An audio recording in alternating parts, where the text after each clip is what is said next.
வணக்கம் நேயர்களே. ஞானி பேசுகிற நிகழ்ச்சியில் இன்றைக்கி என்னோட பேச கிடைத்திருப்பவர் தமிழின் மிக முக்கியமான எழுத்தாளர்கள் ஒருவரான பாலகுமாரன். வணக்கம் பாலா. வணக்கம் ஞானி. பாலாவை எப்படி அடையாளப்படுத்துறது? சிறுகதை ஆசிரியரா, நாவலாசிரியரா, திரைப்பட வசனகர்த்தாவா? பாலகுமாரனுக்கு இல்லை எந்த அடையாளம் பிடிச்ச அடையாளம்? இல்லை, அடையாளம் என்பது எனக்கு இல்லை, எனக்கு எதிரே இருப்பவருக்கு தான் அடையாளம் தேவைப்படுறது. பாலகுமாரன் ஒரு நல்ல மனிதன், அது பாலகுமாரனுக்கு தெரியும், அதுதான் அடையாளம். அந்த நல்ல மனிதனுடைய வெளிப்பாடு தான் சிறுகதை, நாவல், திரைப்பட வசனம், இப்போ இருக்கிற ஆன்மீக எழுத்துக்கள் எல்லாம். அப்போ இந்த நான் நல்ல மனிதன் இன்னொருத்தருக்கு சொல்கிறதுக்காகத்தான் எழுதுறதா?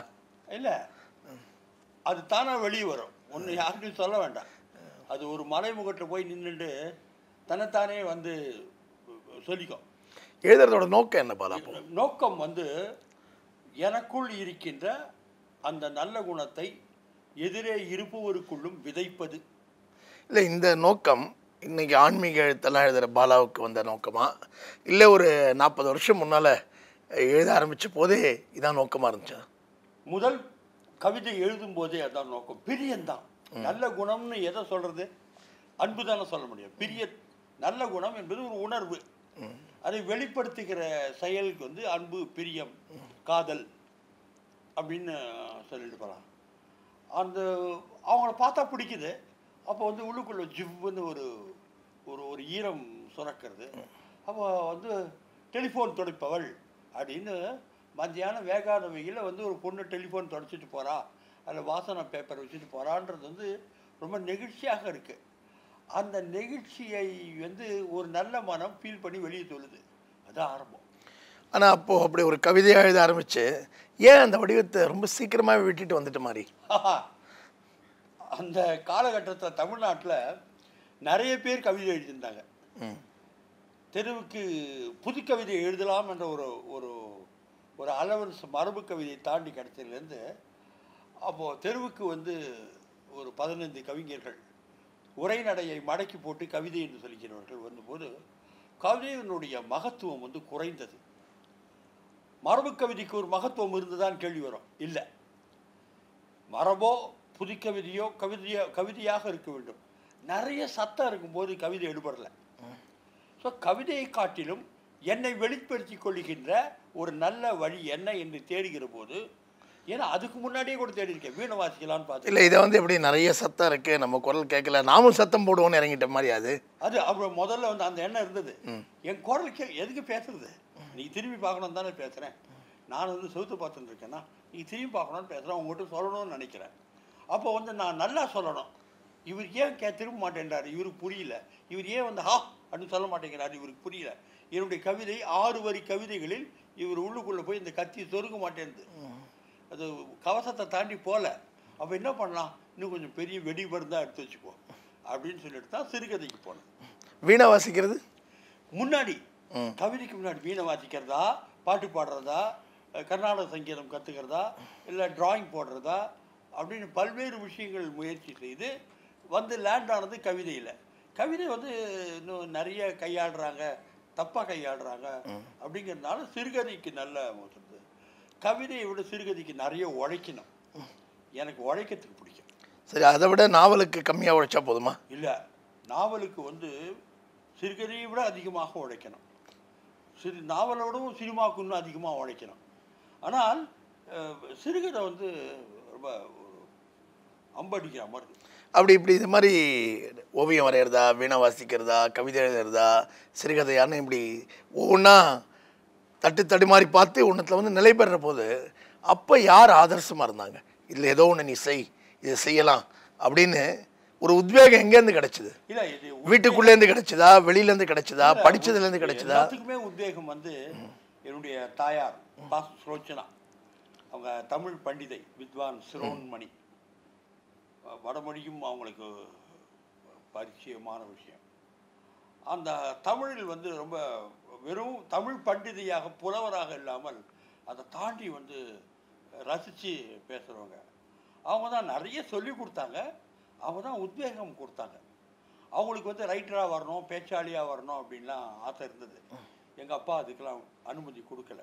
ஸோ அவங்க அதை என் தலையில் இறக்குனாங்க. அது கொஞ்சம் டெலிபரேட்டாகவும் அவங்க பண்ணாங்க. இதை எப்படி பேசுவாய் அப்படின்னு கேட்பாங்க. எங்கே பேசுனா ஒரு சமையல் கட்டில் 8க்கு 10 அடி இடத்துல அவங்க சமையல் பண்ணிகிட்டே இருப்பாங்க. நான் நின்றுட்டே இருப்பேன். வந்து ஒருவராயினும் சேரி வாரார், சேரி வரினும் ஆரமுயங்கார் அப்படின்னு குறுந்தொகை சொல்லுவாங்க. நான் உட்காந்து இப்போ புக்கை வந்து க்ளோஸாக ஃபாலோ பண்ணிருப்பேன். இன்னொரு தடவை சொல்லுங்க அப்படின்னா அவங்க மனப்பாடமாக சொல்லுவாங்க, நாங்கள் ஃபாலோ பண்ணிருப்பேன். என்ன சொல்கிறது அந்த கவிதை அப்படின்னு சொல்லுவாங்க. கிட்டத்தட்ட தமிழ் ஊட்டி வளர்க்கப்பட்டது. அதுதான் உத்வேகம். அதுதான் உத்வேகம். அடுத்து படிக்கிற போது, வாசிக்கிற போது எழுத்து வந்து கவிதையில் வந்து எனக்கு ஒரு ஒரு உந்துதுகோல் கொடுத்தது ஞானக்கூத்தன். ஞானக்கூத்தன் இல்லாவது போயிருப்பின் நான் மனிதனாக கூட இருந்திருப்பேனான்னு ஒரு டவுட் உண்டு. ஏன்னா ஞானக்கூத்தனில் எந்த அம்சம் அப்படி? ஞானக்கூத்தன் வந்து டோட்டலி அந்த ஆள் ஒரு நல்ல மனிதன், ரொம்ப ரொம்ப பவர்ஃபுல் ஆள், நல்லா இன்ஃப்ளூயன்ஸ் பண்ணுவார். மொலிசாக மெதுவாக ஊசி குத்துற மாதிரி உறக்க பேச மாட்டார். கேட்டியா சொல்கிறேன் பார் அப்படிம்பார். சொன்னதை வீட்டுக்கு போயிட்டு வரத்துக்குள்ளேயும் உள்ளே கொதிக்க ஆரம்பிச்சிடும். அதில் ஒரு ஒரு துளி என்னமோ போட்டிருப்பாரு, அது கொதிக்க ஆரம்பிச்சிடும். எப்படி அம்மாவோடு குறுந்தொகை படித்தேனோ அதே மாதிரி மியூசியம் தியேட்டர் வாசலில் உட்காந்து அவரும் லீவ் போட்டுருவார், நானும் லீவ் போட்டுருவேன். 2 பேரும் மனசில் மடியில் 2 குறுந்தொகை உட்காந்துட்டு ஒவ்வொரு குறுந்தொகை படிச்சுட்டு போவோம். அப்போ தான் வேறு மாதிரி தமிழ் பண்டிதை போல பார்க்காமல் கவிதையை கவிதையான கோணத்தில் பார்க்க வேண்டும்ன்றது ஞானக்கூத்தனால் தெரிஞ்சது. கவிதை இலக்கியத்திற்கே வந்து உந்துகோல் ஞானக்கூத்தன். பிற்பாடு தி. ஜானகிராமனுடைய நாவல்கள் என்னை ரொம்ப அட்ராக்ட் பண்ணுது. இல்லை, இது வரைக்கும் இந்த பயணத்தில் பார்த்தா அம்மா சொல்லிக் கொடுத்த சங்க இலக்கியம், ஞானக்கூத்தன் அதே இன்னொரு பார்வையில் பார்க்க கற்பித்தது, இது எல்லாமே வந்து ஒரு சின்ன வட்டத்துடைய வாசிப்பு ரசனையாக தானே இருக்குது. ஏன்னா பெருவாரி மக்களுடைய வாசிப்பு ரசனையோட இவை தொடர்பு இல்லாமல் இருக்குது. ஆனால் இதுக்கு பிறகு பாலகுமாரன் முழுக்க முழுக்க ஒரு பெரிய வட்டத்துக்கு வாசகர்களுக்காக எழுதுகிறவனாக பரிமாண மாற்றம் வந்தது இல்லையா? ஞானி ஒன்று ஞாபகம் வச்சுங்க, தமிழ் தெரியாது, சங்க இலக்கியம் தெரியாது, தேவார திருவாசகங்கள் தெரியாது, பாசுரங்கள் தெரியாது, தமிழின் வீச்சு தெரியாது. தமிழ் எழுத வந்தால் சரியாக நிற்க முடியாது. நான் வந்து கத்தி கேடயம் ஈட்டி எல்லாம் எடுத்துட்டு வந்துட்டேன். இல்லை, இப்போ வந்து இந்த சங்க இலக்கியமோ குறுந்தொகையை வந்து அம்மா ஒரு விதத்தில் கற்பித்து கொடுத்தது, ஞானக்கூத்தை இன்னொரு பார்வையில் அதை கற்பித்தது, இந்த ரசனையெல்லாம் வந்து ஒரு சின்ன வட்டத்துக்கான ரசனையாகத்தான் நம்ம சமூகத்தில் இருக்குது. ஆனால் பாலகுமாரன் வந்து அடுத்த கட்டத்தில் வந்தது ஒரு வெகுஜன ரசனைக்கான எழுதுகிற எழுத்தாள்னா தானே. அப்போ இந்த சின்ன இலக்கிய வட்டத்திலேருந்து வெகுஜனத்துக்கு மாறினதை எது ஏற்படுத்துச்சு? நீங்கள் வந்து ஒரு எழுத்தாளராக தமிழில் ஆக வேண்டும் என்றால் தமிழின் பழந்தமிழ் இலக்கியம் தெரியாமல், அந்த வீச்சு இல்லாது, அந்த இலக்கண அறிவு இல்லாது, தேவாரம் திருவாசகம் பாசுரங்களுடைய பரிச்சயம் இல்லாது தமிழ் எழுதி வந்தால் ரொம்ப நாள் நிற்க முடியாது. நான் உள்ளுக்குள்ளே யுத்தத்துக்குன்னு வரும்போது நான் எல்லா வித ஆயுதங்களோடும் வந்தேன், ஃபுல்லாக ப்ரிப்பேர்டாக வந்தேன். எனக்கு பேஸ் வந்து இதுதான், சங்க இலக்கியமும் அகநானூறு புறநானூறும் தேவார திருவாசகம் தான் எனக்கு அடிப்படை. இதில் என்ன இருக்கோ அதுதான் இப்போவும் இருக்குது, இப்போ இருக்கிற இலக்கியத்துலையும். அங்கே இல்லாத மனிதத்துவத்தை வந்து ஒன்றும் இங்கே கொண்டாந்துடல. அங்கே விதம் விதமாக ஆண்டாளிடமும் பெரியாரிடமும் ரொம்ப அற்புதமான மனித விஷயங்கள் வந்து அங்கே நின்றுருக்கு. அதை இப்போ மாடர்னைஸாக வேற ஒரு உலகத்தில் சொல்லிகிட்டு இருக்கோம். இந்த இடத்துக்கு எப்படி வந்தேன்னு கேட்டபோது நாவலாசிரியர் தி. ஜானகிராமனுடைய எழுத்துக்கள் என்னை ரொம்ப கவர்ந்தன. அதில் கண்டென்ட்டை விட எனக்கு வந்து அவருடைய சொல் நயம், உரைநடை கவர்ச்சி என்னை வந்து நிற்க வச்சுது. எதை எப்படி சொல்லணும்னு தெரிஞ்சு பாருங்க அப்படின்னு. இந்த இடத்துல வந்து சுஜாதா ஹெல்ப் பண்ணார். கவிதையிலேருந்து உரைநடைக்கு போகிறதுக்கு சிரமமாக இருந்தது, ஒரு வழியே கிடைக்கல. அவர் வந்து இப்படி தான் போகணும், இப்படி தான் ஆரம்பிக்கணும், இதுதான் டெக்னிக்னு ரொம்ப ப்ராக்டிக்கலாக டெக்னிக் சொல்லி கொடுத்தாரு. மிஷின் பிரித்து காமிச்சார், மோட்டார் சைக்கிள் பிரித்து காமிச்சார். அப்படி பிரித்து காமிக்கிற போது ஆடாடாடா இங்கே கை வச்சா இது ஆடும், அங்கே கை வச்சா இது ஆடும் அப்படின்ற மாதிரி இவர் தெரிஞ்சது. இதுக்கெல்லாம் அடிப்படை என்ன என்றால் ஆர்வம். என்ன ஆர்வம் என்றால் பரிமாறிக்கொள்ள வேண்டும். என்ன பரிமாறிக்கொள்ள வேண்டும் என்றால் உள்ளுக்குள்ள ஒன்று திக்கி திக்கி திக்கி திக்கி திக்கின்னு இது நான் உங்கள்கிட்ட சொல்லணும். அது என்ன? அதான் சார் என்ன சொல்லணும்? அதான் நான் என்கிட்ட ஒரு நல்ல குணம் இருக்குது. Basically I am a good man and I am enjoying my goodness. என்னுடைய நல்ல தனத்தை நான் என்ஜாய் பண்ணுறேன். கோபமாகவும் ஆத்திரமாகவும் துவேஷமாகவும் பொறாமையாகவும் ஜனங்கள் இருக்கும்போது என்னத்துக்கு we are suffering? தானும் சந்தோஷமாக இராமல் மற்றவரையும் சந்தோஷப்படுத்தாமல் இன்னும் கூட உங்கள்கிட்ட பர்சனலாக சொல்லிக்கலாம், குமுதம் நேரில் சொல்லிக்கலாம்னாக்கா, எங்கள் அப்பாவை பார்க்குற போது ஐயையோ விட்டீங்களே, இவ்வளவு அற்புதமான ஒரு மனைவியை வாழ்க்கையை நீங்கள் வந்து ரசிக்கலையே நீங்கள் அப்படின்னு ஒரு துக்கம். ஒரு சாதாரணமான குமாத்தாவாக இருந்தவர் எங்கள் அப்பா. அவருக்கு அதுக்கான நியாயங்கள் இருந்திருக்குமோ? நியாயங்கள் இல்லை, வளர்ப்பு. நியாயம்னு சொன்னால் அது அறியாமைன்னு சொல்கிறீங்க. அப்படி ஆமாம், அதுதான் சொல்லணும். அந்த வளர்ப்பு அப்படி இருக்கிறது தான் வந்து ஆண்மைன்னு சொல்லிட்டாங்க யாரோ. எடுத்தோன்னே என்ன உடனே உரத்த குரலில் கத்துறது, வாசல் பிச்சை கட்ட போறியா உதக்கிட்டுமான்னு கேட்குறது. போட முடியாதுன்னு சொல்லலாம், இல்லது போடலாம், இல்லைங்க இது இப்படி இங்கே வந்து கேட்கக்கூடாதுங்கன்னு சொல்லலாம். அப்படின்லாம் உதப்ப ஒன்றா அப்படின்னா அது எங்கேயோ மிஸ் ஆயிடுச்சு. இல்லை, இந்த சூழலில் தனக்கான இடத்த பாலகுமாரன் என்ற இளைஞன் கண்டுபிடிக்கிற போது அன்னைக்கு வந்த முக்கியமான விமர்சனம் என்ன? சுஜாதாவிடமிருந்து மொழி நடை, ஜானகிராமனிடமிருந்து ஆண் பெண் உறவு விஷயம், இது ரெண்டு தான் பாலகுமாரன் திரும்ப செய்கிறாரு. இவர் ஒரிஜினலாக என்ன செய்கிறாருங்கிற பெரிய விமர்சனம் அன்றைக்கி இருந்தது இல்லையா? அப்போ இன்றைக்கி திரும்பி பார்க்குறப்போது அவங்க ரெண்டு பேரும் எனக்கு இதை உந்துதலாக இருந்தாங்க, இந்த விஷயங்கள் அவங்ககிட்ட நான் எடுத்துக்கிட்டேன்னு சொல்கிறீங்கல்ல, அப்போ அந்த விமர்சனத்தை இன்றைக்கி நீங்கள் ஏற்றுக்கிறீங்க அப்படின்னு அர்த்தமா? இது பாருங்களேன், அது ரெண்டும் தான் இருந்ததுன்னு சொல்கிறது தான் தவறான விமர்சனம். அதை தாண்டியும் இருந்தது. இன்னும் சொல்ல போனால் ஜானகிராமன் தோளில் ஒரு அழுத்து, சுஜாதா தோளில் ஒரு அழுத்து, நான் இன்னும் மேலே வந்துட்டேன்றது தான் என்னுடைய அபிப்பிராயம். ஆனால் இதை நானே சொல்லின்னு தெரியக்கூடாது, அவங்க ஏதாவது சொல்லணும். இது ரெண்டும் சேர்ந்தது தான் இவ்வளவு தான் அப்படின்றதெல்லாம் இல்லை. அதை தாண்டி நான் நிறைய எழுதிட்டேன். சுஜாதா வந்து வேறு விதமான பக்கம் போனார், ஜானகிராமன் இன்னொரு பக்கம் போனார், நான் இன்னொரு ஆங்கிள் எடுத்தேன்.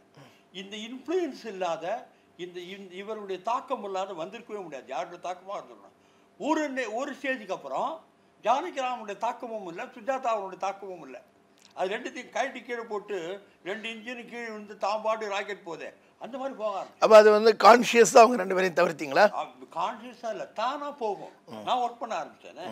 இதுதான் இதான் என்ன சொல்ல போகிறோம், எப்படி சொல்ல போகிறோம், தானே எல்லாமும் கலை இலக்கியம். இல்லை, சுஜாதா பற்றி பேசும்போது பல நேரங்களில் அவரே கூட சொல்லியிருக்கிறாரு, அவருக்கு விஷயத்தை விடவும் அதை சொல்லுகிற முறை இருக்குல்ல, வடிவம், அதுதான் அவர் தொடர்ந்து வசீகரிச்சுக்கிட்டே இருந்திருக்கு அப்படின்னு சொல்லியிருக்கிறாரு.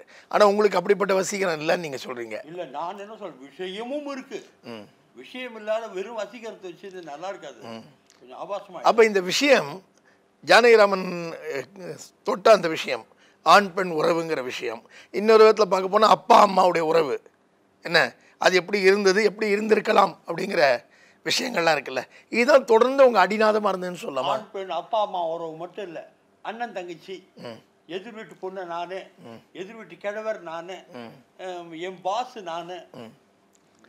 லைஃப் இஸ் ரிலேஷன்ஷிப், இடையறாத தொடர்பு. இது வந்து அப்பா அம்மா உறவு மட்டுமே இங்கே உறவாக இருந்தது நிம்மதியாகிடுமா? இல்லவே இல்லை. அந்த அப்பா அம்மா உறவை கெடுக்கிறதே வெளியே இருக்கிற விஷயங்கள் தான். அந்த ஒவ்வொரு இடமும் நீங்கள் வந்து ஆண்டனா சரியாக வச்சு. ஆனால் 70களின் பாலகுமாரன் 80களின் பாலகுமாரன்லாம் வந்து மீண்டும் மீண்டும் ஆண் பெண் வசீகரம் தொடர்பான விஷயங்களை தான் சஞ்சரித்த பாலகுமாரன் இல்லை இல்லையா? பெருவாரியா இல்லை, நீங்கள் பெருவாரியாக அப்படின்ற விஷயத்தை கூட நான் மறுக்கிறேன். நான் எழுதின மெர்க்குரி பூக்கள் ஆண் பெண் உறவு மட்டும் என்று எவருன்னு சொன்னால் அவர் படிப்பறிவு இல்லாதவர் அப்படின்னு. அது வந்து யூனியன் மேட்டர், தொழிற்சங்க விஷயம். தொழிற்சங்கத்தில் வந்து முரட்டுத்தனமான தொழிலாளர்கள், அறிவார்த்தமான தொழிலாளர்கள், நழுவுகிற தொழிலாளர்கள் இவளையும் சொன்னேன். அதே இடத்துல ஒரு அடல்ட்ரியும் சொன்னேன். அதே இடத்துல ஒரு நாராயணசாமின்னு ஒரு வயசான ஒரு கிழவரோட இலக்கிய பரிவர்த்தனை பண்ணுறதும் சொன்னேன். இரும்பு குதிரைகள் என்ன சொன்னேன், ஒரு ஒர்க்கர்ஸ், லாரி ஒர்க்கர், ஏஜென்ட்டு, முதலாளி, ரோட் சைட் ப்ராஸ்டியூட்டு, ஒரு கவிஞன், அவனுக்கு இருக்கிற ஒரு நாகிங் ஒய்ஃபு, நிறைய நிறைய நிறைய வெறும் ஆண் பெண் உறவுன்னு பாலகுமாரன் ஒரு நாள் எழுதுனதில்லை. இல்லை ஆனால் இதுதானே ஒரு டாமினன்ட் தீம்னு கருதப்பட்டது. அதாவது இன்னும் சொல்ல போனால் உங்களுக்கு பார்வை வந்து எப்படி இருக்குன்னு பார்க்கணும். நீங்கள் எல்லாத்தையும் விட்டு அந்த 48ஆம் பக்கத்துலேருந்து 52ஆம் பக்கம் படிச்சிங்கனாக்கா கஷ்டம்தான். 1வதுலேருந்து 350வது பக்கம் வரைக்கும் படிக்கணும். இல்லை உங்களுக்கு அன்னைக்கு ஏராளமான பெண்கள் வாசகர்களாக அமைந்ததில் இது அம்சம் முக்கியம் இல்லையா? எப்பொழுதுமே அதாவது ஞானியும் முரட்டுத்தனமானவர்னு பேசப்படுவது போல அப்படி இல்லை, அது எனக்கு தெரியும். அதே போல் பாலகுமாரன் எழுதும்போது ஆண் பெண் உறவு தான் அப்படின்றது நம்ம ஊரில் வந்து இந்த ஆண் பெண் உறவு கொஞ்சம் சொல்லிட்டா கூட அச்சி தூ பாப்ப அப்படின்ற மாதிரி நிறைய வேகமாக உளறலாக பேசுவாங்க. அதை வந்து அது அந்த அடிநாதமாக அது வாழ்க்கையில் இருப்பினும் அங்கிருந்து கிளர்ந்து மற்ற இடத்திற்கு போவது எது என்ன இருந்தால்தான் இந்த இடத்தில் பிழைக்க முடியும் அப்படின்ற ஒரு ஒரு அறிவு நான் கொடுத்தேன். How to tackle a man, how to handle your boss, எப்போ அவருக்கு என்ன பேசணும் என்ன பேசக்கூடாது அப்படின்றது அதெல்லாம் வந்து அந்த லைஃப்பில் வந்து அவள் என்ன கேட்குறா, என்ன சண்டை, ஏன் காத்தால போயிட்டு சாயந்தரம் வரல, நான் நொட்டுன்னு உட்காந்துக்கணும், அது ஒரு நியாயம் இருக்குது. ஆனால் வர முடியாது, அது ஒரு நியாயம் இருக்குது. இதான் சார் பிரச்சனை. இந்த 2 பேர் நியாயத்தையும் எங்கே சந்திக்க வைக்கிறது? இல்லை இப்போ சந்திக்காது, அதான் பிரச்சனை. சந்திக்க இல்லை அந்த எழுத்தாளன் வேலை இந்த சந்திப்பதற்கான வாய்ப்பை சொல்லி தரணும் இல்லையா? அதுன்னு சொல்லுவதான் தான் அவங்க நியாயம் அவங்க பக்கம், உங்கள் நியாயம் உங்கள் பக்கம், இது ரெண்டும் முட்டாது. அப்போ எப்படி ஒன்றா இருக்கிறது? நல்ல கேள்வி. என்ன பண்ணணும்னு கேட்டபோது நான் சொன்னது டாலரன்ஸ். வாழ்க்கை என்பது சகிப்புத்தன்மையை அடிப்படையாக கொண்டது. நீங்கள் சகிப்புத்தன்மை இல்லை என்றால் உங்களுக்கு சகிப்புத்தன்மை திணைக்கப்படும். வீட்டில் சகிப்புத்தன்மை இல்லாத போது தான் வெளியே சகிப்புத்தன்மை கம்மி. வெளியே சகிப்புத்தன்மையை வச்சுட்டு வீட்டுக்குள்ளே வந்து அந்த சகிப்புத்தன்மையை வந்து அங்கே காமிக்க முடியாமல் இங்கே வந்து சீர்றது. இது ஒரு பெரிய குழப்பம். இன்றைய மத்திய தர வர்க்கத்துக்கு ஆணுக்கு இருக்கிற குழப்பம். வீட்டை பொண்டாட்டிய நாயே அப்படிமா, அங்கே பாஸ் வந்து நாயன் போது தேங்க்யூ அப்படின்ட்டு வந்துடுவான். அவர் நாயேன்னு சொன்னதுனால இங்கே வீட்டில் வந்து நாயேன்னு சொல்கிறான். ஸோ இது என்ன, இது புரிஞ்சுட்டாக்க வீட்டில் நாயேன்னு சொல்ல மாட்டான். ஆனால் இது முடிவில் கடைசியில் பாலா வந்து வீட்டில் இருக்கிற பெண் தானே எல்லாத்தையும் சகிச்சு கொள்ள வேண்டியவளாயிரா? இல்லை ஆண் சகிச்சுக்கணும், ஆண் சகிச்சுக்கணும். அங்கேருந்து வீட்டிலேருந்து அதை தான் நான் பாலகுமாரன் சொன்னது. அதுதான் அங்கேருந்து வீட்டிலேருந்து வரணும். என்ன காத்தாலேருந்து வந்து நான் ரெடியாகவே இருக்கேன், கல்யாணம் போக வேண்டாமா, நீங்கள் 6 மணி டு 7 மணிக்கு வரைக்கும் போகலாம், ரெடி வா 7 மணிக்குன்னு 7 மணிக்கு கிளம்பி 7:30 மணிக்கு போய் 7:30லேருந்து 9:30 வரைக்கும் இருந்துட்டு 9:30க்கு அப்புறம் வீட்டுக்கு வந்து மரக்கட்டை போல தூங்குவது. அந்த 2 மணி நேரம் அந்த ஒய்ஃப்க்கு யூ ஹேவ் டு என்டர்டெயின். சகிப்புத்தன்மை தான் அது பேஸ். நாயை வர முடியாதுன்னு சொல்லிடலாம், அவங்க கேட்டுன்னு இருப்பாங்க, வேறு வழி இல்லாத. அந்த அம்மாவையும் என்டர்டெயின் பண்ணுறது, ஆஃபீஸ்லேயும் முதுகு காமிச்சு உத வாங்கிக்கிறது. இந்த டாலரன்ஸ் தான். இல்லை நீங்கள் உண்மையில் இதை உபதேசிச்சிங்களா, அல்லது அந்த வீட்டில் இருக்கிற பெண்ணுக்கு நீங்கள் புருஷன் இப்படி தான் இருப்பான் அவனோட வாழ பழகிக்கன்னு ஒரு நாவலை நீங்கள் பார்க்கிற கோணம் இல்லை என்ன செஞ்சீங்கன்னு உங்களுக்கு உங்கள் பார்வையை கேட்குறேன். என்ன சொல்லுவாங்கன்னா, இது இந்த பெண்கிட்ட பிரியமாக நடந்து கொள், பெண்மைக்கு வக்காலத்து வாங்கு அப்படின்னு இல்லை. ஆணையும் புரிந்து கொள். நான் ஆண் பெண் உறவுக்குள்ள ஆண் புரிந்து கொள்ளப்பட வேண்டியவன். உங்களுக்கு தெரியவே தெரியல, ஆம்பளை அவன் என்ன சிரமப்படுறான், அவன் போருக்கு போகிற விஷயமே அவனுக்கு தெரியல, மரணத்தை சந்திக்கிற விஷயமே தெரியல, அதை புரிஞ்சுக்க அப்படின்றது தான் பெண்ணுக்கு. பெண் என்பவளுக்கு வந்து என்ன, உன்னை சார்ந்தவள், சார்ந்திருக்கும் போது என்ன அறிவு இருக்கும், சாராத போது என்ன அறிவு இருக்கும், சார்ந்த பெண் சாராத பெண், அந்த அந்த டிரான்சிஷன் பீரியட் இது. என்ன பண்ண போகிறோம்? சாராத ஒரு 40 பேர், சார்ந்து ஒரு 60 பேர், இது ஜாஸ்தியாக போகுது. 40 வந்து மேலே மேலே வரப்போகுது, இது குறைய போகுது. அப்போ எப்படி கொடுத்துட பண்ண போகிற? டு ரன் இந்த ஃபேமிலின்ற விஷயம் எனக்கு ரொம்ப பிடிக்கும். ஃபேமிலின்ற விஷயத்து மேலே எனக்கு ரொம்ப நம்பிக்கை. ஸோ இது குலையாமல் இருப்பதற்கு என்ன செய்ய வேண்டும், அதான் நான் முயற்சி பண்ணேன். ஆனால் பாலா நீங்கள் சொல்கிற இந்த ஒரு நீங்கள் என்னென்னு சொல்கிறது, தீட்டி காட்டுற இந்த ஒரு லட்சிய பூர்வமான ஒரு குடும்ப சித்திரம் இருக்குல்ல, அது உங்கள் வாழ்க்கையில் உங்களால் செய்ய முடியாமல் போச்சு இல்லையா? ரொம்ப நல்லா பண்ணாங்க இல்லையா? இப்போ உதாரணமாக நீங்கள் வந்து 2 பேரை வந்து திருமணம் செய்கிற ஒரு கட்டாயத்துக்குள்ளே வாழ்க்கையில் போயிட்டீங்க. நீங்களே தேர்ந்தெடுத்து கொண்ட கட்டாயம், உங்கள் மீது நீங்களே சுமத்தி கொண்ட கட்டாயம். இது பெண்ணுடைய சகிப்புத்தன்மையினால் தானே நிகழ்ந்தது. இது பாருங்க, 2 பேரோட இப்போ வாழ்ந்துட்டு இருக்கேன். ஆமாம், இது சகிப்புத்தன்மை இல்லாத இருக்குன்னு நினைக்கிறீங்க? இல்லை, அவருடைய சகிப்புத்தன்மை தானே காரணம். நல்லா இருக்கு, அது அப்படி உண்மை இருக்க முடியாது. உங்களுடைய சகிப்புத்தன்மை இல்லையே. 2 பேரையும் உட்காந்து ஒரே வீட்டில், அந்த காரணம் இந்த காரணம் இல்லை, ஒரே வீட்டில் இருக்கிற பொழுது இந்த 2 பேரையும் நாம் வந்து புரிஞ்சுக்கின்றால் தான். ஏன் சகிப்புத்தன்மை ரொம்ப ரொம்ப நமக்கு நான் கித்தாப்பா பேசி இல்லை உங்களோட சகிப்புத்தன்மையை பற்றி பேசல. இல்லை அவங்களுக்கே கித்தாப்பா கொடுக்காது. அவங்களுடைய சகிப்புத்தன்மை தானே உங்களை அனுமதிச்சிருக்கு. சொல்லாதீங்க. இது அறிந்து கொள்ளுதல். அவங்க என்னை புரிஞ்சுட்டாங்க, நான் அவங்கள புரிஞ்சுட்டேன். So it's become a very beautiful triangle. ஆனால் இது நான் என்ன உங்களை இங்கே கேட்க விரும்புகிறேன்னா, இதே போல் 2 ஆண்களும் ஒரு பெண்ணும் சாத்தியமா இந்த குடும்ப அமைப்பில்? இல்லை, அது அந்த பெண்ணை பொறுத்ததும் ஆணை பொறுத்ததுமான விஷயம். இல்லை இண்டிவிஜுவல் இல்லை. இல்லை, இந்த சமூகம் உங்களுக்கு கொடுத்துருக்கிற ஒரு அழுகை தானே இது. சமூகம் வந்து ரொம்ப நாளைக்கு முன்னாடி, எப்போ 5-6 வருஷத்துக்கு முன்னாடி கொடுத்துருச்சு. நீ 4 பேரா 5 பேரா 6 பேரா அப்படின்லாம் கொடுத்துருச்சு. ஆனால் 2 கணவர்கள் என்று சமூகம் கொடுக்கவில்லை. ஏன்றது கேள்வி எனக்கு தெரியாது. ஆனால் இல்ல ஒரு படைப்பாளியாக ஒரு சிந்தனையாளனாக நீங்க அதை பார்க்கணும்ல. 2 கணவனோட ஒரு பெண் தாராளமா வாழலாம். கணவனுடைய சகிப்புத்தன்மை, மனைவி, இது வந்து வாழ்வதுதான் முக்கியம், எப்படி என்பது அல்ல. எப்படி என்பது வருகிற போது, இப்படித்தான் என்று வருகிற போது நிறைய பேர் வந்து நொந்து நூலா வரான். இல்லை, இப்படிப்பட்ட ஒரு சாய்ஸ் வந்து உங்களுடைய முதல் மனைவி எடுத்திருந்தாங்கன்னு வச்சுக்கோங்க, இன்னொரு கணவர் எனக்கு வேண்டும்னு, அது பாலா எப்படி சந்திச்சிருப்பாரு? நல்லா போயிட்டு வாங்கம்மான்னு, நல்லபடியா இருக்கு. ஏன் போயிட்டு வான்னு சொல்றீங்க? வேற என்ன சொல்லணும்? இது வந்து நீங்க யூ ஹேவ் another man, இப்போ கூட சொல்லலாமே. இல்ல, என்னுடைய கேள்வி வந்து அப்போ வந்து இல்ல பாலா, என் கேள்வி, நீங்க ஆணுக்குன்னு வரும்போது போயிட்டு வான்னு அனுப்பிடுறேன்றீங்க, பெண்ணுக்குன்னு வரும்போது 1-3 பேர் இருக்கலாம்னு சொல்றீங்க. அப்படின்ற ஆட்டிடியூட் என்னிடம் அன்றைக்கும் இல்லை, இன்றைக்கும் இல்லை. அவங்க போயிட்டு வரணும் அப்படின்னாக்க போயிட்டு வா. இல்லை, நான் வந்து I want to have a friendship with that man. Okay, have a friendship. 3 பேர் ஒண்ணா இருக்கலாம்னு சொன்னா தாராளமா இருந்திருக்கலாம். அதுக்கான மனநிலை பாலாவுக்கு உண்டான்னு கேட்கிறேன். எனக்கு வந்து அன்னைக்கும் இருந்தது, இன்னைக்கும் இருக்கு. இது எங்கேயாவது நீங்க உங்களுடைய படைப்புகளில் வெளிப்படுத்திருக்கீங்களா? படைப்புகளை வந்து எப்படி வெளிப்படுத்த முடியும் அப்படின்னாக்க, ஒரு அடல்ட்ரி கமிட் பண்ணிட்டு அதுலேருந்து வெளியே வந்த ஒரு பெண்ணை பார்த்து, இல்லை இதை வந்து ஜாக்கிரதையா ஹானஸ்டா பண்ணு, திருட்டுத்தனம் பண்ணாத, ஏமாத்தாத, ஹானஸ்டா பண்ணு, if you want declare it அப்படின்னு சொல்ற நாவலாக வந்திருக்கு. அப்படி சொல்ற விதவா விவாகம் சொல்ற நாவலாக வந்திருக்கு. திருப்பு கல்யாணம் பண்ணிக்கோன்னு சொல்ற நாவலாக வந்திருக்கு. 2 பேரை கல்யாணம் பண்ணிக்கோன்னு நான் சொல்ல முடியாது. சொன்னால் என் நாவல் விற்காது. அது வந்து அது இந்த சமூகம் ஏற்காது. ஆனால் நீங்க என்ன கேட்க, என்ன ஒரு கேள்வி கேட்கலாம், என்ன உனக்கு என்ன, எனக்கு என்ன பிரச்சனையே இல்லை. இல்லை, இப்போ விற்கிறது விற்காதுங்கிறத பாலாவை தீர்மானிக்குதா? நான் வந்து அதையும் நான் ஞாபகம் வச்சுக்கணும். இது வந்து சொல்லப்படுமா, இது சொல்லப்பட்டால் என்ன புண்ணியம் அப்படின்னு நான் பார்க்கணும். இது வந்து சொன்னதால் ஏதாவது லாபம் உண்டா?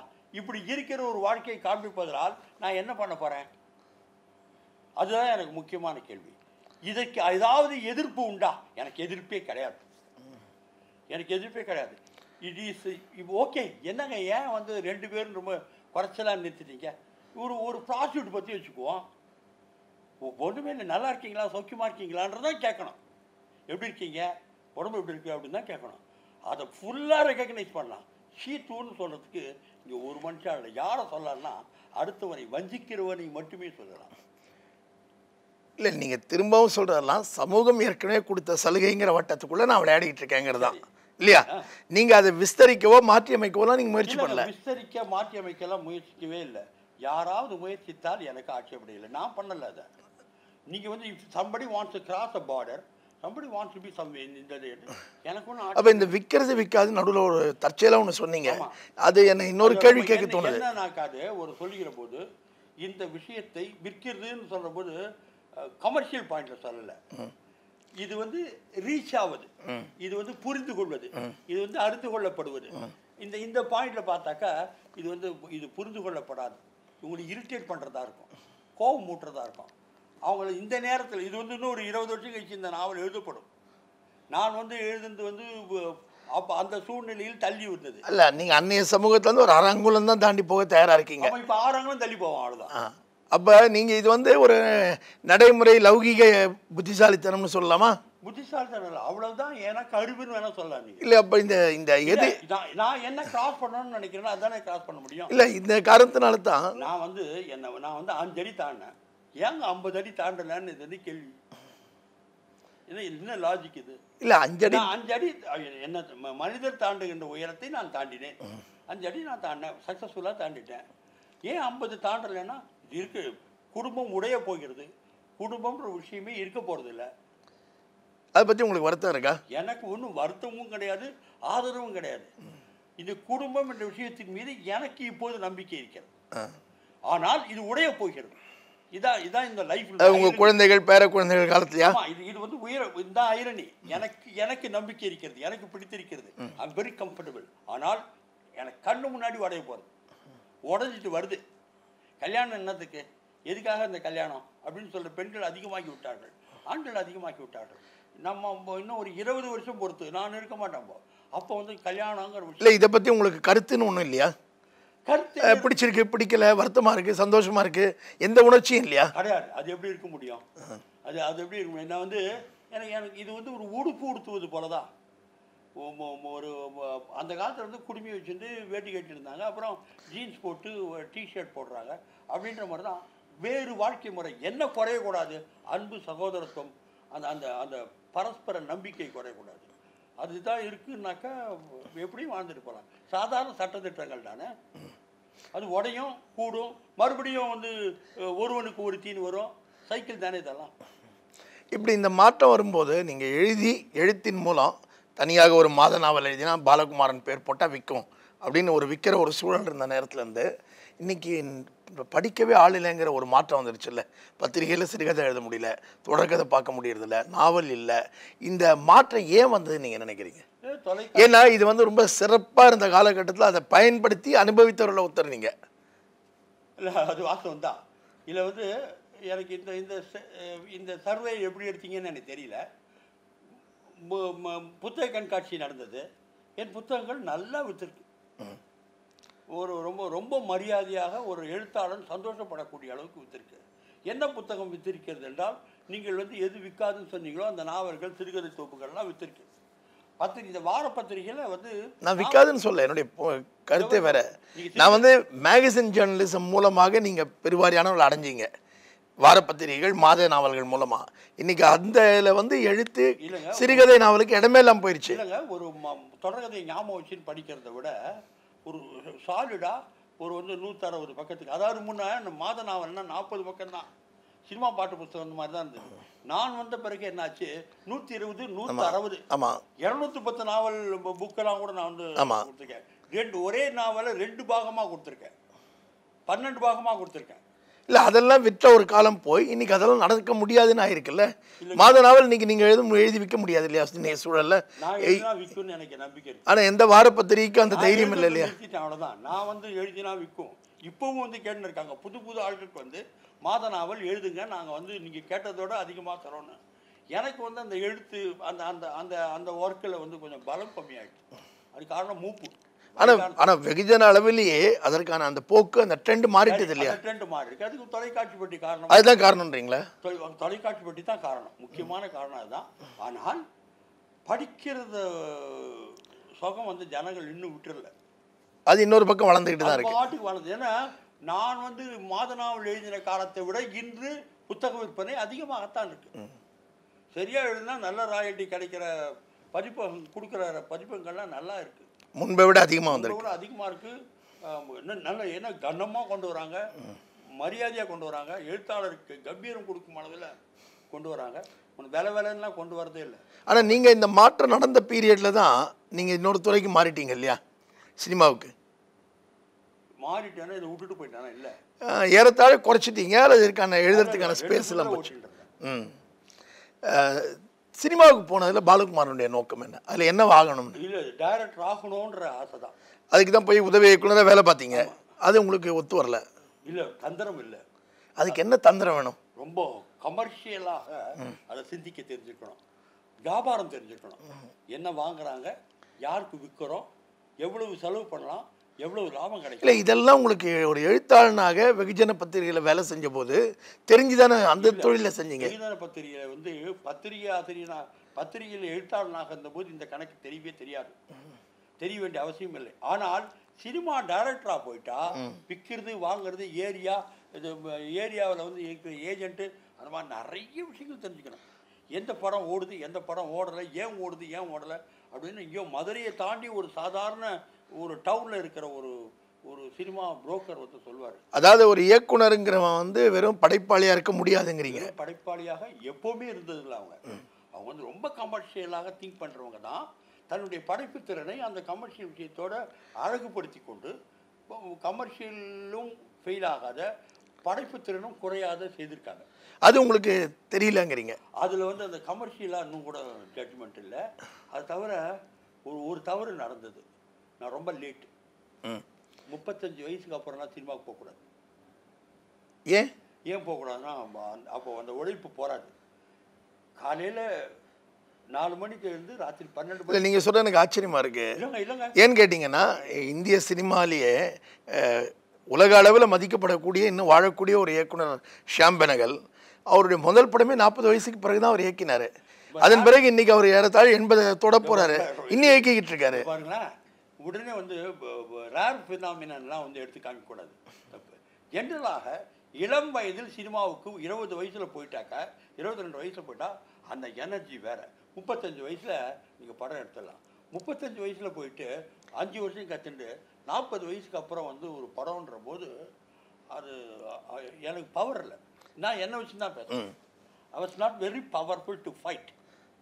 ஒரு நிறைய துணிச்சல் வேணும், கோபம் வேணும். அது என்ன பொருளாதார பயங்களா இல்லை என்ன காரணம்? இல்லை, பொருளாதார பயங்கள், மனிதர்கள் பற்றிய பயங்கள். இங்கே கட்சி வைப்பாங்க, என்ன பண்ண முடியும்? அது விதம் விதமாக நான் சித்திரவதைகள் இருக்கும். அது எல்லாரும் தாண்டி வர முடியும். நீங்கள் 2 பெரிய இயக்குனரோட வேலை பார்த்தீங்க இல்லையா, பாலச்சந்தரோடும் பாக்யராஜோடும். அது அங்கே அதில் ஏற்பட்ட அனுபவங்கள் தான் அவ்வளோ பவர்ஃபுல்லாக இல்லை. அது வழி இருந்தது. அந்த வழியில் தான் நகரும்படியாகி அடுத்த கட்டமான வசனகத்தாக்க போகும்போது. அதான் இதற்காகத்தானே ஆசைப்பட்டாய் பாலகுமாரான்னு சொன்னீங்கல்ல அதை. ஆமாம். ஆனால் இதற்கு ஆசைப்பட்டாய்ன்ற நிலைக்கு வந்துட்டீங்களா? அப்படி இல்லை. அது என்ன பண்ணுறது, எல்லாமும் எல்லா நேரமும் சக்ஸஸ்ஃபுல்லாக இருக்கவே முடியாது. வாழ்க்கையில் ஃபெயிலியர் இருக்கும். அந்த ஃபெயிலியர்லேருந்து என்ன கற்றுக்குறோம் அப்படின்னு பார்த்துக்கணும். அப்படி கற்றுக்கொண்ட போது சினிமாவில் பெட்டர் பிளேஸ். நீங்கள் ரைட்டராகவே இருக்கீங்க, இன்னும் கமர்ஷியல் ஆளாக இல்லை.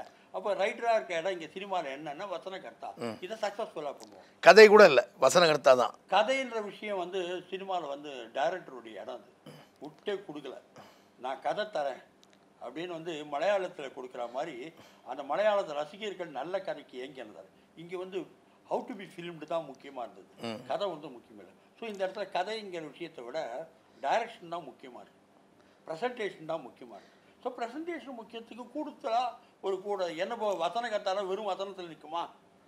ஒவ்வொரு இடத்துலையும் கதை விவாதத்தில் பங்கேற்று நல்ல சீன் சொன்னால் தான் வசனகர்த்தா, இல்லைன்னா வசனகர்த்தா இல்லை. அப்போ சீன் உருவாக்கத்தில் வசனகர்த்தாக்கு வேலை இருக்குது, ரொம்ப நிறைய வேலை இருக்குது, பெரும்பங்கு இருக்குது. ஆனால் அதை செய்ய தெரிஞ்ச உங்களுக்கு ஸ்டில் கமர்ஷியலான அறிவு போதலன்னு நினைக்கிறீங்களா? கமர்ஷியல் அறிவு இல்லைன்னா சினிமாவில் ஜெயிக்கவே முடியும். அப்போ நீங்கள் வசனம் எழுதின படங்கள் எல்லாம் அந்த படத்துடைய கமர்ஷியல் அறிவு இயக்குனருடையதாகவும் எழுத்தறிவு மட்டும் உங்களுடைய இதுன்னு நினைக்கிறீங்களா? வேற எப்படி இருக்க முடியும்? அப்படிதான். அப்படிதான். அப்போ இந்த வசனகர்த்தாவை உங்கள் பங்கை எப்படி நீங்கள் மதிப்பிடுவீங்க? எப்படி மதிப்பிடுவேன்னா ஒரு பெரிய மிஷினில் ஒரு பால் பேரிங் அதை மதிப்பிடலாம், அவ்வளோதான். அவ்வளோதான். ஸோ மற்றபடி வசனகர்த்தா வந்து ஒரு பெரிய கிரியேட்டிவ் ஜாபே இல்லை. அது பெரிய கப்பல் போகணும், அந்த கப்பலில் ஒரு ப்ரொப்பல்லர் நான், அவ்வளோதான். ஆனால் இந்த படத்தில் வசனம் பிரமாதம்னு பாராட்டுறாங்கல்ல, அதுக்கு என்ன அர்த்தம்? அது காதலை கேட்டு சும்மா விட்டுற வேண்டியது. அதாவது சொல்லுவாங்க, நம்மளை பார்த்த ஒன்று சொல்லுவாங்க, கிளாஸாக இருந்தது வசனம். அந்த படத்தில் வந்து வசனமும் இல்லை, நடிகரும் இல்லை, மேக்கப் மேனும் இல்லை. மேக்கப் மேன் சரியா இல்லை, லைட்டிங் சரியா இல்லைன்னு தப்பாயிடும். ஆனால் யார் அங்கன்னா கேப்டன் ஆஃப் த ஷிப் வந்து டைரக்டர் தான், அவர் தான் கிரியேட்டர். ஸோ அவருக்கு சப்போர்ட் பண்ணுறது தான் எல்லாருடைய வேலையும். நீங்கள் வசனகர்த்தாவாக வந்த பிறகு அந்த எழுத்தை பற்றியும் ஒரு விமர்சனம் இருக்குது. நீங்கள் முதல்ல எழுத்தாளராக சிறுகதை ஆசிரியர் நாவலாசிரியர் இருந்த காலகட்டத்தில் ஆண் பெண் உறவை பற்றின பாலாவுடைய பார்வைன்னு ஒன்று விமர்சனத்தில் வச்ச மாதிரி, நீங்கள் வசனகர்த்தா ஆன பிறகு ஒரு ஜாதிய பார்வையோடு தான் உங்கள் வசனகர்த்தாவாக நீங்கள் எங்கே இருக்கீங்க அப்படின்னு உங்கள் மேலே ஒரு குற்றச்சாட்டு இருக்குது. நீங்கள் இப்போ சொன்ன பிறகு தான் எனக்கு ஜாதி என்னன்றதே ஞாபகம் வருது. இல்லை தொடர்ந்து வந்து அந்த ஜாதி நான் குறிப்பாக சங்கரோட நீங்கள் வேலை செய்கிறப்பெல்லாம் இடஒதுக்கீட்டுக்கு எதிரான ஒரு கருத்து நிலைக்கு நீங்கள் ரொம்ப நுட்பமாக வேலை செய்கிறீங்க அப்படிங்கிற உங்கள் மேலே இருக்கிற குற்றச்சாட்டு. ஆமாம், அது வந்து சங்கருடைய பார்வை. சங்கர் என்ன ஜாதின்னு எனக்கு தெரியாது, சங்கருடைய ஜாதி அபிப்பிராயம் என்னன்னு எனக்கு தெரியாது. சங்கருடைய கதைக்கு என்ன நியாயப்படுத்த முடியும்ன்றது தான் என் வேலை. இல்லை அது உடன்படுறது மறுப்பதுன்னு உங்களுக்கு ஒரு நிலை கிடையாதா? ஒரு நிலை உண்டு, அது உடன்படுற நிலையாக இருக்கிறதான்னு பார்த்து தான் வேலை செய்வேன். இப்போது அதுக்கு உடன்படுவது வந்து எனக்கு முக்கியம் இல்லை, என்னவாக இருந்தாலும் சரி அதுக்கு வேலை செய்யணுன்றது தான் முக்கியம். இப்போ வந்து நாத்திகமும் சொல்ல முடியும், ஆத்திகமும் சொல்ல முடியும். நாத்திக கதை எழுத முடியாதா? ஒன்றும் பெரிய விஷயம். நாத்திகம் தான் சரியான விஷயம் கூட. அது எப்படி நாம் என்ன நாத்திகன்னு சொல்லிக்க முடியுமா? சொல்லிக்க முடியாது. அப்படின்னா பாலா வந்து ஒரு படத்தில் வசனம் எழுதுகிற போது இந்த விஷயம் எனக்கு உடன்பாடு இல்லை, இதை பற்றி பொருட்படுத்தாமல் எழுதுகிற போது பாலாவுடைய கொள்கை என்ன, பாலாவுடைய செயல் என்ன, ரெண்டுத்துக்குள்ளே முரண்பாடு கிடையாதா? சினிமாவுக்கு வசனம் எழுத வந்து விட்டால் வசனம் எழுதுவதுதான் கொள்கை. இந்த கொள்கைன்னு சொல்லி இப்போ ஒரு ஒரு ஒரு உறுதியான பாறாங்கல்லான மனப்பான்மை எனக்கு கிடையாது. சிந்திக்க வைப்பது தான் அடிப்படையான கொள்கை. அது நாத்திகமா ஆத்திகமா? ஒரு மனைவி 2 கணவனா, 2 மனைவி 1 கணவனா, இதெல்லாம் வந்து மேட்டரே இல்லை. என்ன சிந்திப்பு? மனிதர்களை தொடர்ந்து சிந்திக்க வைப்பது தான் அடிப்படையான கொள்கை. எது ரைட்டு எது தப்பு யார் சொல்ல முடியும்? சொல்றதுக்கு யாருக்கு ரைட் இருக்கு, யாருக்கு தெளிவு இருக்கு? What is right and what is wrong? இல்லை, உங்களுக்கு அன்றாட வாழ்க்கையில் இது இல்லை, எனக்கு இல்லை, யாருக்கும் கிடையாது. உங்களுக்கு அன்றாட வாழ்க்கையில் இது சரி தப்புன்னு ஒரு அணுகுமுறை இருக்குல்ல? அது ரொம்ப சாதாரணமாக வந்து தெருவில் மரம் போவது தவறு அப்படின்ற மாதிரி அந்த மாதிரி இல்லை. நம்ம பேசுறது பெரிய கொள்கை, ரெண்டுத்தையும் ஒன்றா இணைக்கக்கூடாது. ஒரு பெரிய வாழ்க்கை பற்றிய சர்ச்சையை சிந்திக்க வைப்பது தான் எழுத்தாளனுடைய, வசனகர்த்தாவுடைய, டைரக்டருடைய கடமை. அவ்வளோதானே தவிர இது என்னுடைய கொள்கை என்ற நிலைப்பாடு என்று சிலர் இருக்கலாம், எல்லாரும் இருக்கணும்னு அவசியமே இல்லை. இல்லை, இப்போ இடஒதுக்கீடை பற்றியே பேசணும். சங்கர் படம் தொடர்பாக அவங்க பங்களிப்பில் இப்போ இடஒதுக்கீடு தவறு அப்படிங்கிற ஒரு கருத்தை பரப்புற மாதிரி ஒரு அணுகுமுறையில் இருக்குது. இது சிந்திக்க தூண்டுதுங்கிற அளவில் நான் ஒத்துக்கிறேன், சிந்திக்க தூண்டுறீங்க. நீங்களே இடஒதுக்கீடு சரி அப்படின்னு எழுதினாலும் சிந்திக்க தூண்டும், அதுவும் எழுதுங்கனாலும் எழுதிருவீங்களான்னு கேட்குறேன். ரெண்டும் எழுதுவீங்க? என்னங்க, ஆனால் இந்த ரெண்டு எழுதுறீங்க. எனக்கு வந்து தலித்து பற்றி எழுதணும்னு ஆசை இருக்கு. ஏன் எழுதலைன்னா எழுதக்கூடாதுன்றாங்க. ஏன்? அவங்க தான் சொல்கிறாங்க எழுதக்கூடாது. ஏன்னாக்கா தலித்து பற்றி தெரிந்தவர்கள் தலித்தா, நான் அதை வந்து மற்ற ஜாதிக்காரர்கள் சொன்னால் சரியாக வராதுன்னாங்க. அதில் ஒரு நியாயம் இருந்தது அன்றைக்கி. நான் என்னத்தான் நான் கரணம் போட்டாலும் நான் வந்து தலித்தினுடைய பெயின் வந்து எனக்கு வராது, அது ட்ராமாவாக தான் இருக்கும். ஸோ அவங்க எழுதக்கூடாதுன்றது எனக்கு ரொம்ப நியாயமாகப்படுது. ஆனால் நான் கத்தி உருவினேனாக்கா நான் எழுத ஆரம்பித்தேன்னா ரொம்ப பர்ஃபெக்டாக எழுதுவேன். இல்லை, இந்த நியாயத்தை நீங்கள் ஏற்றுக்கிறீங்கன்னு சொன்னால் நீங்கள் பெண்ணை பற்றி எழுத முடியாது. ஏன் எழுத முடியாது? ஏன்னா இல்லை, பெண்ணை பற்றி பெண்ணுடைய மனசுலேருந்து அந்த வழியை எழுத முடியும், ஆண் எப்படி எழுத முடியும்? என்னத்தை தான் கரணம் அடித்தாலும் என் பெண்ணை பற்றி எழுத முடியாது சார். நான் எழுதிட்டேன்னு என்ன யார் சொல்கிறாங்க? ஆனால் நீங்கள் பெண்களுடைய பார்வையிலேருந்து பெண்கள் வாழ்க்கையை எழுதியிருக்கீங்கல்ல? நான் பெண்களுடைய பார்வையிலேருந்து பெண்கள் வாழ்க்கையை எழுதியிருக்கிறேன். எனக்குள்ளே இருக்க இந்த மேல் சேவல் சென்டிஞ்சு அதில் இல்லாத இருக்குமா? இருக்கு. அதுதான் நான் வேற என்ன பண்றேன்? அப்ப தலித்து பத்தி நீங்க எழுத வேண்டியது தானே? பாருங்க, அந்த மாதிரி இல்லை. நான் அனைத்து பத்தி எழுதினா இருக்கேன்னு திருப்பி சொல்றேன். நான் பெண்ணை பற்றி எழுத முயற்சிக்கிறேன். I try to be very honest. தலித்தை பற்றி எழுத முயற்சி இல்ல, நான் எழுத ரெடி. உங்களுக்கு ஏன் ஒன்று பிரச்சனை புரியல? வேற யாரோ எழுத வேணாம்னு சொல்றாங்க, நீங்க எழுத மாட்டீங்க. நான் சில பெண்களை நாளைக்கு பாலா நீங்க பெண்களை பத்தி எழுதக்கூடாதுன்னு சொன்னா எழுதாம இருந்திருப்பீங்களா? இல்ல எழுதாம இருந்திருப்பீங்களான்ற சொல்லியிருந்தாக்க அதாவது நியாயம் இருந்ததுன்னா கேட்டிருப்பேன் நான். இப்போ எனக்கு தெல்ல தெளிவாக அது தலித் பற்றி எழுதல. என்னமா இருந்தாலும் எனக்கு அந்த இடத்துக்கு கீழே இறங்கி போய் நிற்க முடியாது அப்படி புரியுது. அதே மாதிரி நீ என்ன எழுதிட்டியா பெண்களை பற்றி அப்படின்னு கேட்டீங்கன்னா இல்லை இல்லை, இப்போ தலித்துகளை பற்றி கூட தலித் அல்லாதவருடைய பார்வையிலேருந்து நீங்கள் எழுதலாமே. நீ ஒரு பெரிய தவறு இருக்குது நீங்கள் பேசுறதுல.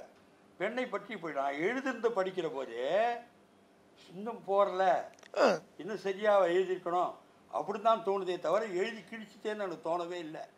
எழுத முடியாதுன்றது தான் இப்போ தெரியுது. ஆனால் பெண்ணை பற்றி ஒரு ஆணின் பார்வையிலிருந்து எழுதலாமே. நம்ம இந்த பாருங்க, பெண்ணை பற்றி ஆணின் பார்வையில் எழுதுறது, பெண்ணின் பற்றி பெண்ணின் பார்வையில் எழுதுறது, இதெல்லாம் தீர்மானம் பண்ணுறது நான். ஆமாம், இது வந்து நான் ஆணின் பார்வையில் எழுதுவேன், பெண்ணின் பார்வையில், ஆணின் பார்வையில் கண்டிப்பேன், பெண்ணின் பார்வையிலேருந்து ஆதரிப்பேன். எல்லா விதமாகவும் யோசனை செய்து ஒரு நாவலுக்குள் நிரப்புவது. படிக்கிறவருக்கா பாருங்க, அந்த மண்ணாந்தையாக அவனை உட்கார வச்சு இட்டுக்குன்னு போகிறதெல்லாம் நான் பண்ணுறதில்ல. நீ யோசனை பண்ண கையை பிடிச்சின்னு வாசகனை இட்டுன்னு போகிறது வேற ரைட்டர்ஸ் பண்ணியிருக்காங்க. நான் இழுத்துன்னு போக மாட்டேன். இது ஆணின் பார்வை. நீ என்ன நினைக்கிறேன்னு பெண்ணை கேட்பது. இது பெண்ணுடைய இடம். நீ என்ன நினைக்கிறாய் ஆணை பற்றி கேட்பது. இப்படி சிந்திக்க வைப்பது தான் அடிப்படையாக பாலகுமாரின் வேலை. இதை பாலகுமாரன் மிகச்செவ்வனை செய்திருக்கிறார். இதை தலித்துகளையும் நீங்கள் செய்யலாமேன்னு கேட்குறேன். ஏன் புரிய மாட்டேன்னு உங்களுக்கு தப்பத்துவாகவே பேசுகிறீங்களே, ஏன் வந்து நீங்கள் கேட்குறீங்க கேள்வியை? நான் ரெடி. அவர்கள் வேண்டாம் என்ற போது அவர்கள் வார்த்தைக்கு நான் மதிப்பு கொடுத்தாங்க. புரியல உங்களுக்கு? அப்போ இடஒதுக்கீடை பற்றி கூட நீங்கள் எழுதும்போது நீங்கள் எழுதக்கூடாதுன்னு சொல்கிறாங்க. இது எழுதுகிற தகுதி உனக்கு இல்லைன்னு சொல்கிறாங்க. சொல்லியிருந்தேன் நான் அது வந்து ஆமாண்டா இது எப்படா நான் யோசனை பண்ணியிருப்பேன். யாரும் ஒன்றும் ரைஸ் பண்ணல, அழகாக எழுதி கொடுத்துட்டு பல விமர்சனங்கள் எல்லாம் வந்திருக்கு ஏற்கனவே. இல்லை அதை வந்து எத்தனை விதமாக யோசனை பண்ணி பார்க்க முடியுமோ அதை எழுதி அழகாக கொடுத்தோம். அடிப்படையில் அந்த சிந்தனை இன்னொருத்தருடைய சிந்தனை, டைரக்டர் சங்கருடைய சிந்தனை. அதுக்கு வந்து நான் எவ்வளவு வந்து பலம் கொடுக்க முடியுமோ, எத்தனை டானிக் கொடுக்க முடியுமோ அத்தனை நான் கொடுத்துருந்தேன். இது வந்து என்னுடைய வேலை, எல்லா பக்கமுமாக வாழ்க்கையை பார்ப்பது. அப்போ உங்கள் சொந்த சிந்தனையை நீங்கள் ஒன்றை எப்படி நினைக்கிறீர்கள் என்பதை எப்போது சொல்வது பாலா? எப்போ சொல்ல போகிறீங்க? இதை பாருங்களேன், இதுதாங்க என் சிந்தனை. சங்கர் சிந்தனையை நான் வெளிப்படுத்தினேன்றீங்க. இதுதான் என் சிந்தனை. வாழ்க்கையை எல்லா பக்கமுமாக நின்று பார்ப்பது. ஆணாகவும் பெண்ணாகவும் தலித்தாகவும் பிராமணனாகவும் நாத்தியனாகவும் மாத்தியனாகவும் இடதாகவும் வலதாகவும் மேலாகவும் கீழாகவும் இடையராது வாழ்க்கையை பார்த்து கொண்டிருப்பது, பார்க்கும்படி மற்றவரை தூண்டுவது. இதுதான் பாலகுமாரன். பார்த்த பின் ஒரு முடிவுக்கு வருவது. முடிவு எதுக்கு? இன்னத்த முடிவு வந்துடுவீங்க நீங்க? எந்த முடிவுக்கு வந்துடுவீங்க? யார் வர முடியும்? அப்பப்போ எடுத்து அப்பப்போ கீழே போடுறதா முடிவு. அப்போ இல்லைங்க, இது எல்லாருமே அந்த நேற்றுக்கு சரியான விஷயம் இன்னைக்கு தப்பு. நேற்றுக்கு வந்து ஒரு பொண்ணிட்ட போய் என்னங்க மணி கேட்டால் புட பொறுக்கி அப்படின்வோம். இன்றைக்கி வந்து வடி கேட்டாக்கா நீங்கள் எங்கள் வண்டியில் இருக்கீங்க, நான் கொண்டு போய் இறக்கி விட்றேன்றான். இந்த மாற்றம் போல வாழ்க்கையில் பல்வேறு மாற்றங்கள் ஏற்பட்டு விட்டன. அவ்வளோதான். இது எதனால் ஏற்பட்டது? எல்லாம் சிந்திக்க வைப்பதால் ஏற்பட்டது. பாலா, நீங்கள் பேசுகிறத கேட்கும்போது எல்லாமே ஒரு மாயை, நானும் நடுவில் இருக்கேன் அப்படிங்கிற ஒரு பார்வைக்கு வந்துட்டீங்களா? வேற இது வந்து ஆரம்பத்திலேருந்து எல்லா விதமாகவும் வாழ்க்கையை பார்த்து ரசித்து ஒவ்வொரு ஆளாக நீங்கள் உங்கள் வாழ்க்கையை தடவின்னு போனால் நான் என் வாழ்க்கையை தடவின்னு போகணும். அவர் அந்த படிக்கிற நண்பரை தன்னுடைய வாழ்க்கையை இந்த கதையிலேருந்து பார்த்துன்னு போகணும். இந்த கதை இன்ஃப்ளூயன்ஸ் பண்ண வர என்ன முடிவு அப்படி ஒன்று கிடையாது ஞானி. அப்படி ஒன்று கிடையவே கிடையாது. இதுதான் முடிவுன்னு ஒன்று கிடையவே கிடையாது. அப்போ இன்னைக்கு உங்களுடைய என்ன முடிவும் உடைக்கப்படும். உங்களுடைய எந்த முடிவும் அடிக்கப்படும், கேள்வி கேட்கப்படும், முட்டாள் என்று விமர்சிக்கப்படும். அப்போ இறுதியில் எந்த முடிவும் இல்லை என்றால் எல்லாமே மாயைங்கிறத பொருள் தானே போய் முடிக்கிறீங்க. மாயைங்கிறது வந்து அப்படி சொல்ல, அப்படிப்பட்ட ஒரு மனநிலைக்கு போயிட்டீங்களான்னு கேட்குறேன். மாயைன்னு வார்த்தை ரொம்ப மேலே போயிடுது. இன்னும் கூட கீழே இறங்கி வரணும். சரியான வார்த்தை. சரி, நிரந்தரமின்மைதான் நிரந்தரம். இதை தான் நான் சொல்ல ட்ரை பண்ணுறேன். நீங்கள் எது முடிவு எது கொள்கைன்னு கேட்டால் இந்த நிரந்தரமின்மை தான் நிரந்தரம்ன்றது தான். இதை திகைப்பாக இருக்கு வாழ்க்கை. உங்களுக்கு இல்லையா? எனக்கு தெரிஞ்சு போச்சு இந்த மாதிரி பேசுறீங்க. உங்களுக்கு தெரியல, தெரியவும் தெரியாது, யாருக்குமே தெரியாது. இது திகைப்பு தான். என்னது இது? 2 பேர் கல்யாணம் பண்ணிக்கலாமா ஒரு பொண்ணு? இல்லை பாலா, எல்லா திகைப்புக்கும் தாண்டி அதுக்கெல்லாம் பிறகும் ஒன்று எஞ்சி இருக்கு இல்லையா? என்ன? மனிதன் அன்பு செலுத்தணுங்கிறது. அதை நீங்க நிராகரிக்கவே முடியாது இல்லையா? அது நிரந்தரமானது தானே. அது நிரந்தரமானது தானே. அதான் நீங்க ஆரம்பத்தில் சொன்ன உங்க கருத்துக்கே தான் திரும்ப வரேன். இல்ல, பரஸ்பரம் அன்பும் சகோதரத்துவம் அதானே நிரந்தரமானது. இல்ல இல்ல, இந்த அது கூட தெரியல, தெரியாது. அதுவும் நிரந்தரமானதான்னு தெரியலன்னு சொன்னீங்கன்னா நீங்க மாயையில பத்தி தான் பேசுறீங்க. அது அந்த அனுபவம்னு வந்து அது ஒரு பிரமை இருக்கும். உண்மையில வந்து எவ்வளவு கெட்டவர் ஞானின்றது ஞானிக்கு தான் தெரியும். அன்புன்ற மாதிரி நடிச்சுன்னு இருக்கலாம் என்கிட்ட. ஆனால் பாலகுமாரன் ரொம்ப காதுள்ளவன்ற மாதிரி நடிச்சுன்னு இருக்கலாம். உண்மையில அன்பும் இல்லை.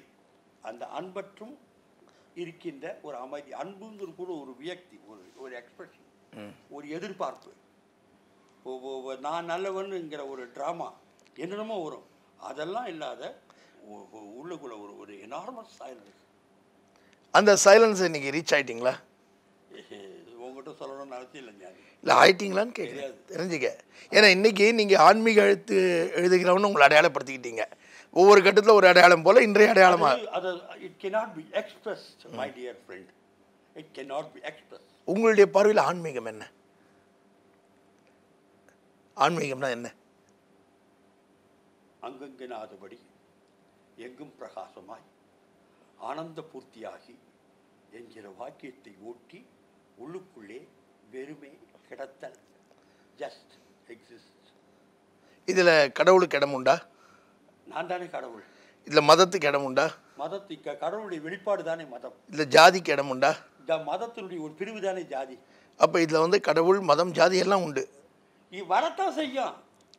வரத்தான் வேர்லேருந்து கிளையிலேருந்து முள்ளுலேருந்து பூ அப்படிதான் வரத்தான் செய்யும். அப்போ இது இல்லாமல் இந்த ஆன்மீகம் இல்லை. இந்த அதில் எல்லாம் கட்சி எடுத்தாலும் வரும். ஒரு நாத்திக கட்சி எடுத்தாலும் அதுலேயும் முள்ளெல்லாம் வரும், அதுலேயும் தப்புலாம் நடக்கும். எது வளர்ந்தாலும் பரிணாம வளர்ச்சிப்படி இடதும் ஒன்று வலதும் ஒன்றுமாக வளரும். இதெல்லாம் தப்பிச்சுக்கவே முடியாது. இதெல்லாம் உங்கள் தலை எழுத்து. இது பூமியினுடைய விதி. அப்போ எல்லாமே அந்த விதிப்படி தான் நடக்குது. அது அந்த சூழல் தான். என்ன நோவே யூ ஆர் ஹையர். இல்லை, அந்த விதியை நீங்கள் எந்த கட்டத்திலையும் மாற்றி அமைக்கிறது இல்லை. உங்களால் முடியாது சார்ன்னு தான் நான் சொல்ல. அப்போ இன்றைக்கு பாலகுமாரன் இப்படி இருப்பது என்பது விதி.